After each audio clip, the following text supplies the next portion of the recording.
The purpose of an editor is you are the person who takes all the parts that are put together by everybody else in the stream. A puzzle is a good analogy for what we do. Maybe it has puzzle pieces, but it maybe does not have a final picture, and you're the one that makes that picture out of those pieces.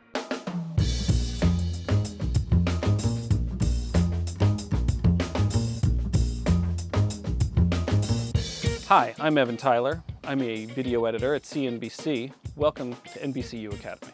As an editor, when it comes to the storytelling process, you actually have quite a bit of input.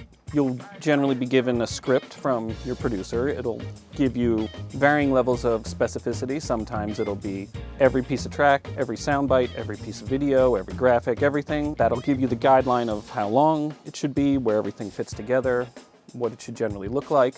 First thing you do right off the bat is read through it. Just top to end, you start grabbing all of your B-roll elements, the video that's been shot for it. You start out with your track, you then put in your sound bites, you have your skeleton put together, and then you start putting in those little sound hits that can break up pacing and just add little moments in there, and then fill it all out with the rest of your shots, and you end up with a piece that hopefully looks good and is very interesting to watch on air. Sound ups, I think, are one of the most important things you can get into any piece. And what that means is, you're hearing a reporter speaking, you're seeing some video, and a brief break in the reporter's track, you just have a full sound up from that video.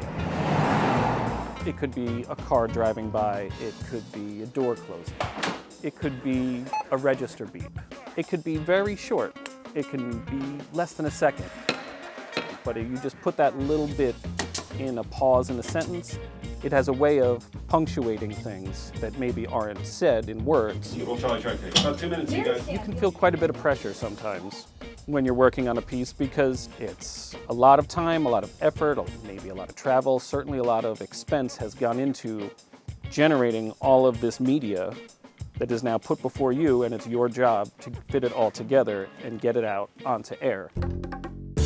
Being an editor in a news environment, you do have some responsibility to make sure things are accurate, that your images are the right images, and also when you're cutting sound bites, it's a good practice to listen through to make sure, they said something in the middle there that you really shouldn't lose that. You're changing the context of their bite. I might come in one morning and I look at my schedule, it says, oh, I'm working on this show, I sit down, I leisurely go about it, and then the phone rings, bam, you're on breaking news. It needs to be out in 5 minutes. Get on it. If you're thinking about getting into editing, I would say pay attention a little more to when you're watching something on television, whether it be a sitcom, whether it be the news. Pay attention to things like when shots change, when music comes up, when music goes out, when you hear things. If you're watching things as a viewer, this is all supposed to be more or less invisible to you and just convey the story, but you have to take yourself out of being, a viewer, a consumer of TV, and start to really pay attention to how it's all put together. It's all a big collaborative effort, and being the last person on the line, it's, when you can really contribute and put together a good story, that's rewarding, that's nice. I'm Evan Tyler with NBCU Academy. Thank you for watching.